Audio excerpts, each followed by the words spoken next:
Member number 39. Thank you.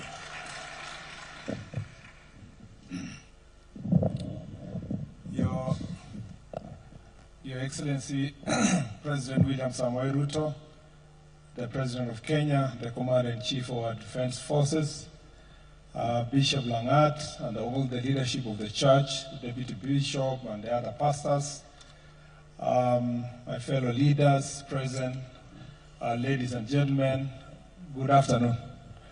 Bwana asifiwe. It is really looking very beautiful from here, Bishop. It's until you stand here, you see how this sanctuary is really very beautiful. Your Excellency, we are very privileged to come here to see this magnificent building that has finally been completed. When we came here and at the initial stage, even before this church was constructed, I had visited this compound. There was a nursery, I don't know if the nursery is still there, that is behind here. And the mboga we eat in our home, we took the seedlings from here. So my wife came here, took the seedlings, so we have a small garden at home. We eat very good mboga from AGC Karen. But that time, Your Excellency, there was no this sanctuary. So remind me the story of Zechariah 4:10 and the story of Zerubbabel during the dedication of the new sanctuary. And at that point, when the sanctuary was being dedicated, there were people who were crying in happiness that finally we have a building. And there were others who were crying sad that it may not be the same building like the one Solomon had built. The older generation were wondering whether they will get a magnificent building. The younger generation were happy that there is a building anyway. And that is why the word of the Lord came to Zerubbabel through Zechariah and told them to not fear of this humble beginning.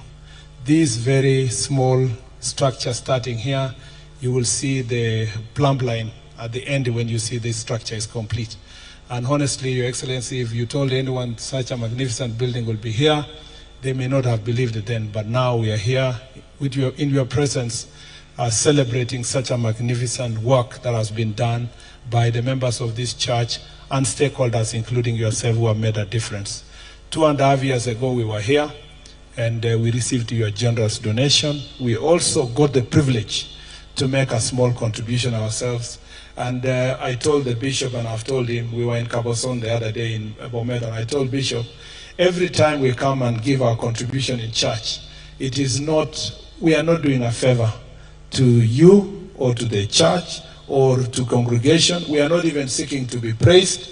What is very important is that we are being given, granted an opportunity to invest in God's word and to earn a great reward here on earth and later when we meet our Christ in heaven. So this is really why we are here. As a son of a pastor and a former teacher of Sunday school, I know the importance of this sanctuary in terms of mentorship of leadership, in terms of creating a society that is harmonious, responsible young generation. Every time I go to any church, the first thing I ask is, where is the Sunday school? Because that's the most important sanctuary above all. That is the place that we build the future generation. And Bishop himself captured in the words of Robert Kennedy, the brother of J.F. Kennedy, in his speech, which he gave in 1966 in the University of Cape Town. In one of the part of that speech, he says that, you know, we may not all of us have the power to bend history, but if we continue working in making small steps and contributing to small events, we will all of us collectively influence our generation.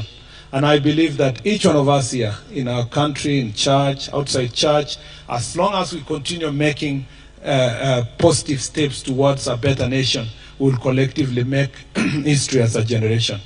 Your Excellency, this city is safe and the country is safe.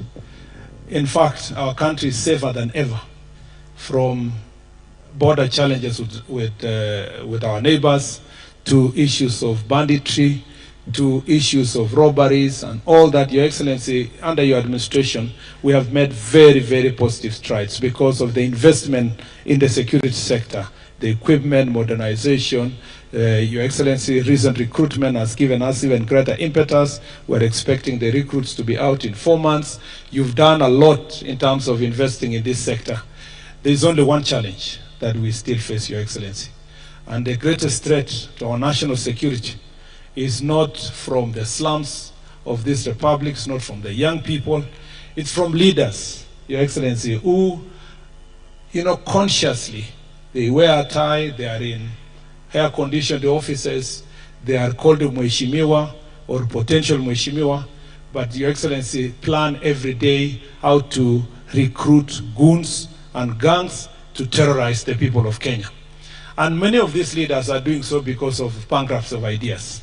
Instead of turning young people, empowering them and supporting them to get resources, to grow their lives, giving them positive vibes, they always concentrate on negative energy. Your Excellency, under your direction, we have made a decision, and a very firm decision, that we are not going to condone the use of young people as goons to fight others and to cause chaos in the nation. And as such, there has been, and we will continue having the crackdown in this city.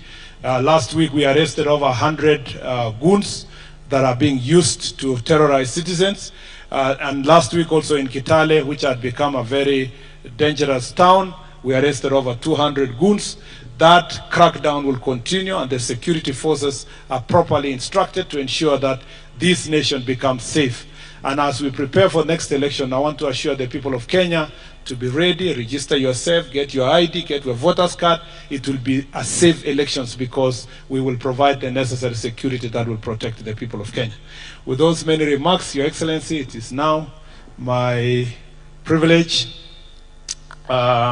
it's now my greatest honor and privilege to invite His Excellency the President to come and address this congregation.